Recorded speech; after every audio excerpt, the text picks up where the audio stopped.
Praise the Lord. Hallelujah. कैसे हैं आप लोग?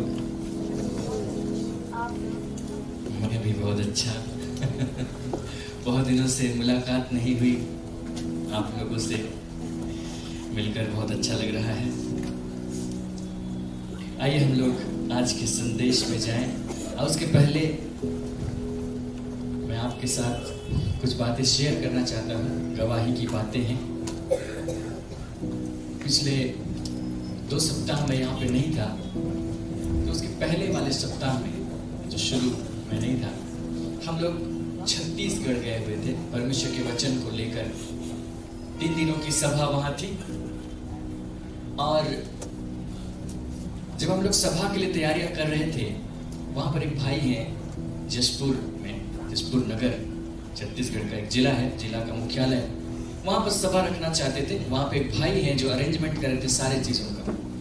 और ऐसा हुआ कि छत्तीसगढ़ में चुनाव होने वाले हैं, जिसके वजह से वहाँ पे आचार संहिता लग गया। आचार संहिता होने के कारण सभाओं को आयोजित करना प्रतिबंधित कर दिया गया। और वहाँ पे एक नई कलेक्टर आई है जशपुर में, और वो ब्राह्मण है। मैं उसकी जाति बताना जरूरी समझ रहा हूँ, क्योंकि जब आप आगे सुनेंगे तो समझ जाएंगे कि इसमें परमेश्वर की महिमा कहाँ पर है। अब वो ब्राह्मण है, और जिस समय में 17, 18, 19 तारीख को हम लोग कार्यक्रम आयोजित कर रहे थे, उस समय पूजा का समय था, और हमें आयोजित करने के लिए खुद परमेश्वर ने कहा था, क्योंकि हम लोग अप्रैल महीने में पहली दफा गए थे वहां। तो परमेश्वर ने बातचीत की कि वहां पे आयोजित करने के लिए बातें करो, 3 दिन की सभा। हमने कहा कि भाई जो जिनके द्वारा हम लोगों ने बातचीत की, तो उन्होंने ओके कर दिया। हमने कहा कि डेट हम लोग बताएंगे। डेट भी हमने बता दिया, 17, 18, 19। अब जब प्रोग्राम आयोजित करने का समय आया तो पता चला कि प्रतिबंधित किया जा रहा है।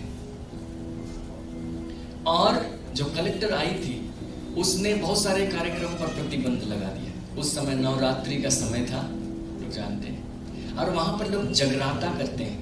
जगराता मीन्स रात को जग के वे लोग कीर्तन करते हैं। तो वो खुद ब्राह्मण है, लेकिन उसने जगराता को बैन कर दिया। उनके अपने कार्यक्रम को बैन कर दिया। उनके गरबा के कार्यक्रम होते हैं, गरबा के कार्यक्रम को बैन कर दिया। साउंड सिस्टम सीज कर लिए। जब आक्रोश हो गया तो पुलिस का फ्लैग मार्च करवा दिया। ऐसी परिस्थिति हो रही थी। अब वे लोग घबरा गए आयोजन करने वाले कि क्या होगा, हमारा कार्यक्रम होगा कि नहीं, क्योंकि उन्होंने खुद अपना को बैन कर दिया, तो हमारे को क्यों अलाउ करेंगे।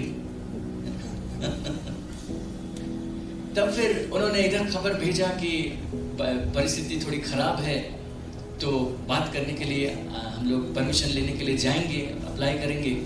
लेकिन हो सकता है कि हम लोगों को कहा जाए कौन लोग बाहर से आ रहे हैं, उनका नाम पता दीजिए। तो आप लोग अपना नाम पता भेजिए, हो सकता है थाना में देना पड़े। तो हम लोगों ने भेज दिया अपना नाम और पता। और जितने लोग हमारे टीम के लोग थे, हमने खबर दी सबको कि ऐसी परिस्थिति आ गई है। हम लोग प्रार्थना करें, सब कोई प्रार्थना करें और अपने अधिकार का इस्तेमाल करें। अभी तो व्हाट्सएप ग्रुप है, मैंने स्टेटमेंट दे दिया व्हाट्सएप ग्रुप में, मेक डिक्री। डिक्री मतलब राज आज्ञा निकालना, है ना। वहां पे कोई भी सरकारी अधिकारी हो, हम लोग तो इतना जानते हैं कि हम सर्वशक्तिमान परमेश्वर की ओर से आते हैं। सो हमारा काम उससे मुलाकात करना है चाहे नहीं, जहां पर है हम वहीं से अपने अधिकार को इस्तेमाल कर सकते हैं। सो हम लोगों ने अपने अधिकार को इस्तेमाल किया। हमने कहा कि यीशु के नाम से हमारा कार्यक्रम होने के लिए परमिशन मिल जाए। और ऐसा हुआ, 17 तारीख से कार्यक्रम का आयोजन होना था। 15 तारीख को वहां जो भाई हैं, उन्होंने शाम को 4:45 बजे एप्लीकेशन दिया परमिशन के लिए। शाम को 4:45 बजे, 5 बजे ऑफिस बंद हो जाती है। 16 तारीख को हम लोग यहाँ से पहुंच गए। वो 16 तारीख को वहां ऑफिस नहीं गए देखने के लिए कि क्या हुआ। वे सोचने लगे कि पता नहीं क्या हुआ, अब ऐसी परिस्थिति में कराना पड़ेगा छुप छुप के शायद। 17 तारीख को जब कार्यक्रम शुरू होने वाला था, उसके पहले उनके दिमाग में ख्याल आया कि क्यों ना मैं जाकर चेक कर लूं क्या हुआ। तब फिर वो गए ऑफिस में पता करने के लिए कि क्या हुआ, जो एप्लीकेशन मैंने दिया था 15 तारीख शाम को, क्या हुआ। तो उन्होंने कहा कि फाइल देखना पड़ेगा। तो जब फाइल निकाला गया तो इतना बंडल है, और उसमें सारे कार्यक्रम का लिस्ट है जिसको रद्द किया गया है। अब सोचने लगे कि इतना फाइल है और मैंने तो सबसे आखिरी में जमा किया था, पता नहीं क्या हुआ। लेकिन उन्होंने ढूंढा और निकाला और क्या देखा, 15 तारीख शाम को एप्लीकेशन दिया गया, 16 तारीख को परमिशन मिल गई। हालेलुया। 16 को परमिशन मिल गई और जितने लोगों को जरूरी थी, 8-9 जगह थाना को चाहिए था, उन्होंने कहा कि हर जगह हम लोगों ने कॉपी भेज दिया है, सिर्फ आप ही नहीं लेके गए हैं, साइन कीजिए और ले जाइए। हालेलुया। तो उन्होंने साइन किया, कॉपी ले लिया, तो हमने लीगली सारा कार्यक्रम किया, हमारे कार्यक्रम को अलाउ कर दिया गया। Praise the Lord. जबकि उनके अपने कार्यक्रम बैन कर दिए गए। मुझे जब पता चला कि बैन कर दिया गया, हम लोग जब वहां पहुंचे तब तक मालूम नहीं था कि परमिशन है, क्योंकि वो लेने के लिए नहीं गए थे। मेरे मन में प्रभु ने एक ख्याल दिया, ये बहुत ही अच्छा हुआ कि उन्होंने कार्यक्रम बैन कर दिया, अपने कार्यक्रम। माहौल हमारे पक्ष में हो रहा है। हालेलुया, है ना? क्योंकि वो जो भी कुछ करते तो माहौल उनके पक्ष में रहता, पर माहौल हमारे पक्ष में करने के लिए परमेश्वर ने उनके आदमी को इस्तेमाल कर लिया और सारे कार्यक्रम अच्छे ढंग से हो गए। परमेश्वर की महिमा, वो सचमुच सामर्थ्य है। कई बार हम लोग घबरा जाते हैं परिस्थितियों को देखकर कि क्या होगा, नहीं होगा। मैंने एक बात सीखा है, मैंने आपको भी कहा था, यदि हम परमेश्वर की ओर से निकलते हैं तो संसार हमें नहीं रोक सकता, शैतान हमें नहीं रोक सकता, यहाँ की सरकारें भी हमें नहीं रोक सकती, लोग हमें नहीं रोक सकते। अगर कोई रोक सकता है तो सिर्फ और सिर्फ हम रोक सकते हैं अपने आप को। परमेश्वर हमें रोकने के लिए नहीं है, परमेश्वर तो हमें बढ़ावा देता है, सहायता करने के लिए। कोई अगर हमको रोक सकता है तो वो हम खुद हैं। हम निराश हो जाए, हम अपना विश्वास चूक जाए, हम खुद रुक जाए। कभी आपके जीवन में परिस्थिति आए ऐसी तो आप घबरा मत जाइएगा। मैं जानता हूं कि आप लोग अधिकार का इस्तेमाल करना सीख गए हैं। आगे बढ़ते जाइए, गवाहियों की लिस्ट लंबी होती चली जाएगी। हालेलुया। आज जो संदेश है, उस संदेश के लिए 3 शब्द मैं इस्तेमाल करूंगा। एक है धन्यवाद, दूसरा है स्तुति और तीसरा है आराधना। हम लोग जरा इन बातों को सीखें। पहला थिस्सलुनीकियों अध्याय 5 और उसके पद 18। पहला थिस्सलुनीकियों अध्याय 5 और उसके पद 18। यहां पर लिखा है, हर बात में धन्यवाद करो क्योंकि तुम्हारे लिए मसीह यीशु में परमेश्वर की यही इच्छा है। परमेश्वर ने जो जीवन हमें दिया है, जो आशीषें हमें दी है, जो भरपूरी हमें दिया है यीशु मसीह में, उन सारे चीजों के प्रत्युत्तर में हम परमेश्वर को जो कुछ दे सकते हैं, उनमें यही 3 चीजें दे सकते हैं। पहला हम धन्यवाद दे सकते हैं, दूसरा हम उसकी स्तुति कर सकते हैं और तीसरा हम उसकी आराधना कर सकते हैं। क्योंकि जो कुछ उसने दिया है वो हमारी योग्यता से बढ़कर है, क्योंकि हम उसके योग्य नहीं थे। हम तो कहीं संसार में दबे कुचले पड़े हुए थे। हम लोगों को परमेश्वर को अपना पिता कहने के लिए कोई योग्यता नहीं थी, लेकिन उसने ऐसा अनुग्रह किया कि हम लोगों को बुलाया, उसने हम लोगों को धूरे पर से उठाया, अपने संग बिठाया, अधिपतियों के संग बिठाया, हमें आशीषित किया, अपना संतान होने का दर्जा दिया, हमें धर्मी ठहराया, हमें पवित्र किया, हमें सिद्ध किया, आशीषित किया। तो इन सारी बातों को पा लेने के बाद हम लोग परमेश्वर को क्या दे सकते हैं? बस हम लोग उसका धन्यवाद कर सकते हैं। इसलिए वो कहते हैं कि हर बात में धन्यवाद करो। मतलब सारी बातों में, हम जीवन में जब जाते हैं, सारी परिस्थितियां हमारे अनुकूल नहीं रहती, सब कुछ हमारे उलट पुलट हो जाता है, क्योंकि शैतान चुप नहीं रहता, संसार चुप नहीं रहता, लोग चुप नहीं रहते, सब कुछ गड़बड़ हो जाता है, हमारे खिलाफ हो जाता है। और उन परिस्थितियों के बीच में वचन कहता है कि परमेश्वर का धन्यवाद करो। इसलिए हम लोगों को इन बातों को समझना चाहिए। कई बार हम लोग इसको दूसरे तरीके से समझ लेते हैं। इफिसियों में एक पद लिखा गया है, लोग उसके हिसाब से, क्योंकि वो पद को अधूरा समझने की वजह से उसको क्या समझते। इफिसी 5वां अध्याय उसके 20 तो लिखता है, सदा सब बातों के लिए हमारे प्रभु यीशु मसीह के नाम से परमेश्वर पिता का धन्यवाद करते रहो। ये लिखता है कि सदा सब बातों के लिए धन्यवाद करते रहो। तो लोग समझते हैं कि सब बातों के लिए धन्यवाद करें, अच्छी बातें हो या बुरी बातें हो, अच्छी परिस्थिति हो चाहे बुरी परिस्थिति हो, सारी बातों के लिए धन्यवाद करें। यहाँ तक कि बीमार भी हो गए तो बीमार हो जाने के लिए धन्यवाद करना है। यहाँ तक कि एक्सीडेंट भी हो गया तो एक्सीडेंट हो जाने के लिए धन्यवाद करना है। कुछ अच्छी घटनाएं घट गई उसके लिए भी धन्यवाद करना है, ऐसा समझ लेते हैं। लेकिन असल में वचन वो नहीं कह रहा है। वचन का मूल अर्थ है कि सारी परिस्थितियों के बीच में, चाहे परिस्थितियां कुछ भी हैं, कैसे भी हैं, उनसे ऊपर उठकर हम परमेश्वर का धन्यवाद करें। क्योंकि जो कुछ उसने दिया है हमको, उसको ये परिस्थितियां दबा नहीं सकती।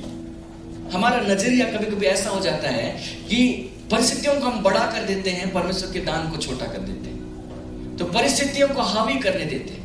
लेकिन परमेश्वर चाहता है कि परिस्थिति जो है उसको हम उसी तुच्छ नजर से देखें, लेकिन जो परमेश्वर ने जो दिया है, जो हमें आशीष से भरपूरी दी है, उसको बड़ी नजर से देखें। और सब बातों के बीच में हम परमेश्वर का धन्यवाद करें। सब बातों से बढ़कर हम उसका धन्यवाद करें। सदा सब बातों में उसका धन्यवाद करें। उसका मतलब ये नहीं कि जो बुरी परिस्थितियां आ गई उसके लिए धन्यवाद करें। यहां जब आप पढ़ते हैं तो उसका अर्थ ऐसा निकल सकता है, जब हम अधूरा पढ़ेंगे तब, कि सदा सब बातों के लिए हमारे प्रभु यीशु मसीह के नाम से पिता का धन्यवाद करते रहो। असल में जब धन्यवाद की बातें आई हैं तो उसके पहले हम लोग पहले अध्याय से शुरू करेंगे तो हमें पता चल जाएगा कि किन बातों के लिए धन्यवाद करने के लिए कह रहे हैं। सब बातों के लिए, तो सब बातों में कौन सी बातें आती हैं? सब बातों में वो बातें आती हैं जो परमेश्वर ने हमें पहले ही दे दिया है। अगर हम लोग इसका यूनानी अनुवाद देखेंगे, अगर ईसवर्ड डिस्प्ले किया जाए, और जहां पे के लिए शब्द है, मैं चाहता हूं कि उसको डिस्प्ले करें। सदा सब बातों के लिए, वहां पर एक शब्द है, यूनानी शब्द। हम लोग उसको देखेंगे कि उसके लिए कौन सा यूनानी शब्द है। जो यूनानी शब्द वहां पर दिया गया है उसके कई अनुवाद। उसका अनुवाद है के लिए, ठीक है, उसका अनुवाद है उसके ऊपर। तो हम लोग उसका दूसरा अर्थ बदलते हुए देखेंगे। सारी बातों में, सारी परिस्थितियों के बीच में, चाहे नेगेटिव हो चाहे पॉजिटिव हो, हम कभी निराश नहीं होते, कभी हताश नहीं होते, लेकिन उन बातों के बीच में, उनके ऊपर उठकर हम हमेशा परमेश्वर का धन्यवाद करते हैं। क्योंकि परमेश्वर ने जो कुछ हमें दिया है उसकी तुलना हम उसे नहीं कर सकते। शायद डिस्प्ले करने में थोड़ी दिक्कत हो रही है, तो मैं आपको बता दूं वो यूनानी शब्द क्या है। वो यूनानी शब्द है हुपर। ठीक है, हुपर, बोलिए हुपर। आप सीख रहे, ग्रीक सीख रहे। हुपर का अर्थ है इन बिहाफ ऑफ, मतलब इन बातों के लिए, या फिर दूसरा अर्थ है ओवर या बियॉन्ड, इन बातों से परे, सब बातों से परे। तो उसका अनुवाद इस रूप में भी किया जा सकता है कि सदा सब बातों से बढ़कर हमारे प्रभु यीशु मसीह के नाम से परमेश्वर पिता का धन्यवाद करते रहो। और जो धन्यवाद करना जो है वो ऐसा नहीं है कि हम सिर्फ शब्दों से धन्यवाद करते हैं। हमारे यहाँ जो संस्कृति है उसके मुताबिक प्राय हम शब्दों से धन्यवाद करते हैं कि आपने हमारे लिए ऐसा ऐसा किया, आपको बहुत बहुत धन्यवाद। परमेश्वर पिता आपने हमारे लिए किया, उसके लिए बहुत बहुत धन्यवाद। ऐसे करते हैं। हमारे जो धन्यवाद है वो मात्र शब्द हो जाते हैं। लेकिन जब हम बाइबल में धन्यवाद को पढ़ते हैं तो धन्यवाद सिर्फ शब्द नहीं है, वो सिर्फ ऐसी प्रक्रिया नहीं है जिसमें हम अपने होठों को इस्तेमाल करके, गले को इस्तेमाल करके एक शब्द निकालते कहते धन्यवाद नहीं। वो एक स्थिति है, वैसी स्थिति है जिसको कहते हैं कृतज्ञता। हम हर परिस्थिति में परमेश्वर के कृतज्ञ हैं। हम कभी कंप्लेन नहीं करते। हम नहीं कहते कि प्रभु देखिए क्या क्या हो रहा है, आप कुछ नहीं कर रहे हैं, आप प्रार्थना नहीं सुनते, आप अच्छे परमेश्वर नहीं। बहुत सारे लोग ऐसे बोल देते हैं, मेरी तो हिम्मत ही नहीं, कंप्लेन करने लगते हैं। तो अगर हम कंप्लेन कर रहे हैं इसका मतलब हम कृतज्ञ नहीं है। कहां का कृतज्ञ है? हमको तो शिकायत हो गई। जिसे आपको शिकायत है उसके आप कृतज्ञ नहीं। हम शिकायत नहीं करते, हम कृतज्ञ बने रहते हैं। जो कुछ उसने हमें दे दिया वो दे दिया, उस बात के लिए हम नहीं कहते कि ठीक है उस समय तो आप दिए थे, उसको हम यूज कर लिए, खत्म हो गया, धन्यवाद। अब तो खत्म हो गया, तब शिकायत तो कर ही सकते हैं नहीं। उसने जो दान हमें दिया है वो अनंत काल के लिए बना रहता है। यीशु मसीह ने कहा था उस सामरी स्त्री से कि जो जल में उसे दूंगा वो उसके भीतर एक सोता बन जाएगा और अनंत काल के लिए उमड़ता रहेगा। जो दान उसने हमें दिया है वो हमारे भीतर एक सोता बन गया और वो अनंत काल के लिए उमड़ता रहता है। वो कभी घटता नहीं है, वो कभी समाप्त नहीं होता। हो सकता है कि हमारा एहसास ऐसा हो जाए, हो सकता है कि हम लोगों को समझ में ना आए, शरीर में हम आ जाएं, जिसके वजह से वो सोता दिखाई ना पड़े, लेकिन हकीकत ये है कि वो कभी सूखता नहीं, वो अनंत काल के लिए उमड़ता रहता है। जो दान उसने दिया है वो एक ही समय के लिए नहीं था कि उस समय दिया वो खत्म हो गया। सिर्फ शारीरिक बातें वैसी होती है ना, शारीरिक बातें हुई कि फलानी परीक्षा थी तो पास हो गए, मतलब पास हो गए तो खत्म, और क्या। लेकिन जो आत्मिक दान उसने हमें दिया है वो सर्वदा बने रहते हैं। यहां तक कि शारीरिक रूप से भी जो दान उसने दिया है वो भी बने रहते हैं। मान लिया हम पास हो गए और आगे चल के जो भी कुछ किए तो पास होने के बल पर ही किए, तो जो कुछ उसने हमें दिया उसके लिए हम कृतज्ञ बने रहते हैं, थोड़े समय के लिए नहीं लेकिन हमेशा हमेशा के लिए। और यही है धन्यवाद का। तो सदा सब बातों के लिए या सब बातों के बीच में परमेश्वर का धन्यवाद करो। हमने सीखा था परमेश्वर हमें बीमारी नहीं देता, नहीं वाचा। परमेश्वर हमारा एक्सीडेंट नहीं कराता, नहीं वाचा। वो हमारा बुरा नहीं करता, नहीं वाचा, बल्कि जो बुरा हो जाता है उसको भले में बदल देता है। सब बातों के द्वारा भलाई को उत्पन्न कर देता है। सो बुरा करने वाला कौन है? हमारा विरोधी। हमारा विरोधी शैतान जो चुप नहीं रहता, हमारा बुरा करने के लिए बहुत प्रकार की योजनाएं बनाता है, बहुत प्रकार की परिस्थितियों को ले आता है, हम लोगों को गिरा देने की कोशिश करता है और वो सारी बातें हो जाती। जैसे अय्यूब के जीवन में हुआ। अय्यूब के जीवन में उसके बाल बच्चे मर गए, उसकी संपत्ति लूट गई, उसको बीमारी हो गई, सबके पीछे शैतान का हाथ था। अय्यूब को तो मालूम नहीं था, तो उसने सोचा कि परमेश्वर ही सब कुछ कर रहा है। उसने कहा परमेश्वर ने दिया, परमेश्वर ने लिया। परमेश्वर ने नहीं लिया था। उसको ऊंट गधे परमेश्वर ने दिए जरूर थे लेकिन लिया नहीं था, है ना? अगर ले लिया होता तो स्वर्ग में ऊंट गधे मिलते। उसके पीछे शैतान था जिसने उसके हाथ से छीन लिया। तो उसी प्रकार हमारे जीवन में ऐसी परिस्थिति आ जाती है। तो अगर बुरी परिस्थिति आ गई तो उसको देने वाला कौन हुआ? शैतान हुआ। तो शैतान अगर दिया तो हम कैसे परमेश्वर के कृतज्ञ होंगे, है ना? हम उस बुरी परिस्थिति के लिए कैसे धन्यवाद करेंगे? लेकिन हम उस बुरी परिस्थिति को देखेंगे और समझेंगे कि ये हमारे प्रेमी पिता ने नहीं दिया, ये किसी दुश्मन ने दिया, और हम उसके विरुद्ध में खड़े होंगे। हमारी दिक्कत यही हो जाती है कि कई बार बुरी बातें आ जाती तो हम लोग सह लेते हैं उसको। ओ परमेश्वर की इच्छा से हो रही है, रहने तो अब बनी रहती है, हमारा नुकसान करते रहती है, हम लोग सहते रहते हैं, उनके लिए धन्यवाद देते रहते हैं। शैतान भी खुश, हम भी खुश।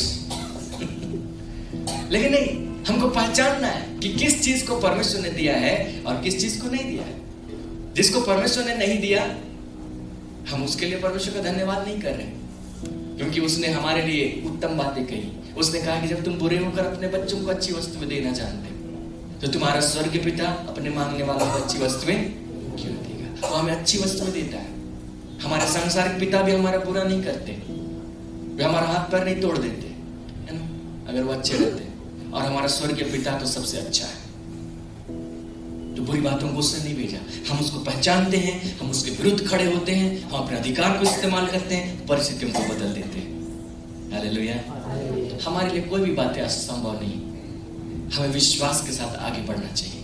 हम आत्मिक नियमों को इस्तेमाल करना चाहिए और हमको उन पर विजयी होते चले जाना चाहिए। और जो कुछ परमेश्वर ने दिया उसके लिए हमेशा कृतज्ञ बने रहना चाहिए, क्योंकि इसके बदले में जो परमेश्वर हमें दिया उसके बदले में हम उसे कुछ भी नहीं दे सकते।